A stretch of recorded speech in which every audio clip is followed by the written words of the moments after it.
and welcome back. So we're going to talk today about more of the topics we want to discuss on this channel and have a conversation about. So just a few key topics, and then we're going to read from a science fiction book, which is very relevant for kind of developing theories about cosmology. So some of the things we have on the list is the point of gravity as something crucial to work on and think about. Both as there's a documentary from Stephen Hawking where he talks about how gravity is the action, kind of the thing that starts it all moving is the gravity. And then he has this illustration of kind of all the balls linked together, and then once starts moving, it all starts to kind of get kind of a life to it. So that's this element or concept that is creating some kind of energy or some kind of a movement. It's tempting to consider it in terms of this first mover concept of Aristotle again. So gravity is one thing. The other thing is the main structure of the universe has been seen now with the filaments. So how the galaxies are clustered into this kind of stretched out, what to call it. It looks like cells in some sense, kind of brain cells almost, but it's if you can think of the beginnings as like the Big Bang and it's kind of a golf ball and it stretches out this enormous size, that it follows some of the basic kind of structure patterns from the beginning, and this is where all the galaxies are forming. So that's one big issue to consider. Then we have the theories about the cyclical cosmoses, universes rebirthing, like dying and rebirthing over and over, and also the whole multiverse concept. There's one thing to consider about rebirth or like cyclical universes. If it's something like an evolution, which is that there should be, like if this current one is the like 10th of billionth or like 10 million in an iteration, and like a gradual change, there might or should be some remnants of all the previous versions. Like we as humans have remnants of older life versions of kind of humans and humanoids, and then the whole link of the first cells and all to now.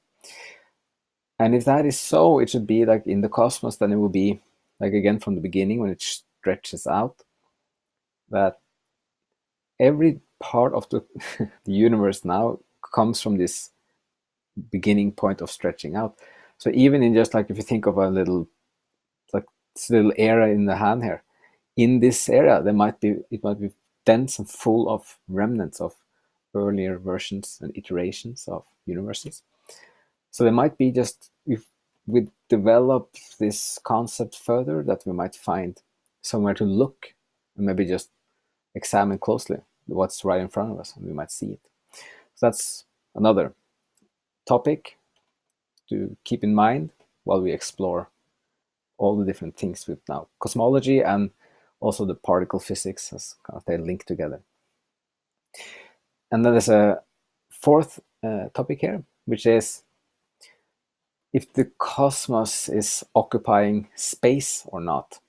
If you say that it's expanding into nothing, or it's just like space in itself expanding, does it then occupy any space with the expansion in terms of will other universes will it conflict with anything, or is it just if it's its own independent space dimension or something, can you then have an indefinite number?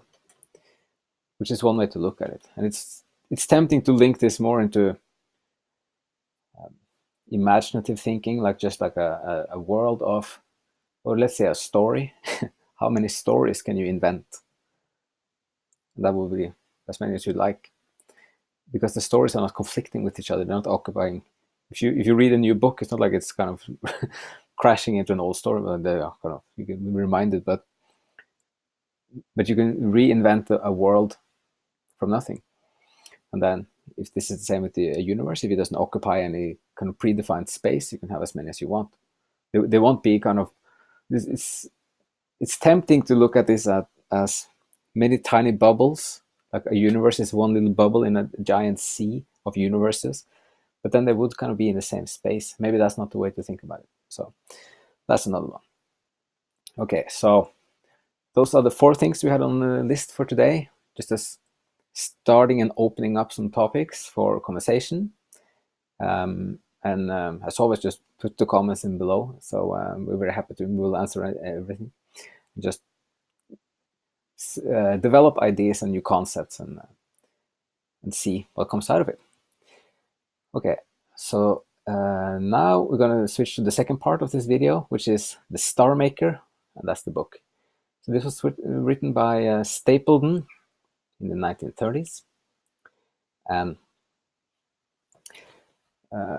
this is a science fiction book about a man who walks out. He's in his house, he walks out into the meadows, looks up at the stars, and then he starts dreaming, traveling in his mind, but also then in the universe. And he gradually travels further and farther and farther, and then expands also his consciousness. And then towards the end of the story, he then meets the maker of the universe, which is the Star Maker. And we're going to read those 2 pages here where he explains the experience of this, and then we have some comments afterwards. So this is chapter 15, and it's called The Maker and His Works. 1. Immature creating. According to the fantastic myth or dream that was evoked from my mind after the supreme moment of experience, the particular cosmos, which I had come to regard as myself, falls somewhere neither early nor late in the vast series of creations. It appeared to be in some respects the Star Maker's first mature work, but in comparison with later creations, it was in many ways juvenile in spirit. Though the early creations express the nature of the Star Maker merely in his immature phase, for the most part they fall in important respects aside from the direction of human thought, and therefore I cannot now recapture them. They have left me with little more than a vague sense of the multiplicity and diversity of the Star Maker's works.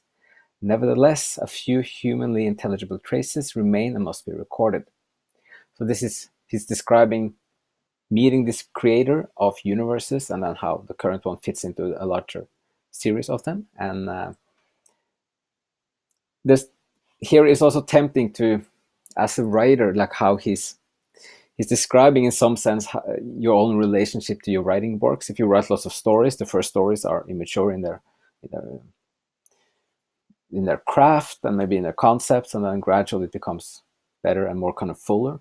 So there's constantly a little, you might see it that the writer of this book is drawing from his experience of writing to describing someone who is creating whole universes. So continue. In the crude medium of my dream, the first cosmos of all appeared as a surprisingly simple thing. The infant Star Maker, teased, as it seemed to me, by his unexpressed potency, conceived and objectified from himself 2 qualities. With these alone he made his first toy cosmos, a temporal rhythm, as if it were of sound and silence. From this first simple drumbeat, premonitory of 1,000 creations, he developed with infantile but good-like zest a flickering tattoo, a changeful complexity of rhythm. Presently, through contemplation of his creator's simple form, he conceived the possibility of more subtle creating. Thus, the first of all creatures itself bred in its creator a need that it itself could never satisfy. Therefore, the infant Star Maker brought his first cosmos to a close. Regarding it from outside the cosmical time which it had generated, he apprehended its whole career as present, though none the less a flux. And when he had quietly assessed his work, he withdrew his attention from it and brooded for a second creation. So this is more general, it's kind of the creative artistic process he's referring to. Therefore, cosmos after cosmos, each more rich and subtle than the last, leapt from his fervent imagination. In some of his earliest creations, he seemed to be concerned only with the physical aspect of the substance which he had objectified from himself. He was blind to its physical potentiality. In one early cosmos, however, the patterns of physical quality with which he played simulated an individuality and a life which they did not in fact possess. Or did they possess it? In a later creation, certainly, true life broke out most strangely. This was a cosmos which the Star Maker apprehended physically much as men apprehend music. It was a rich sequence of qualities diverged in pitch and intensity. So, and he keeps on describing different cosmoses. But the main point here is just like opening up to this idea. This is written then about 90 years ago, or 89 years ago. And it's really great food for thought, and just to open up the idea of this rebirth of real universes as how that would or might look. It's also tempting to see it as this evolution that gradually it keeps it takes with it some of the experience from one big universe to the next one, and yeah, that you could see it as if not learning, that it is this point that many both cosmologists and particle physicists many of them come to this reflection, at least, that there's so many fine-tuned parameters in the universe that if you had a little bit more gravity or less gravity, a little bit more stronger or weaker forces, like between the nuclear, like inside of the particles, or like the nuclear particles, the inner forces there, if any of all of these parameters had been slightly different, everything might have just collapsed or just be gone. So this is where some people think there's an intelligent design, but it might also be that this is a continuous process. So think of it like a plant. So you had many different plants, and it evolves, and then in the seed, the whole design for the plant is in the seed. So maybe this is like the one we are in now in the Big Bang, that it was designed in the seed of this to create this type of universe that we have now, and that seed is a result of a long sequence. So just a thought. But if this is so, there might also have some hints or some indications of how to look for this or where to look.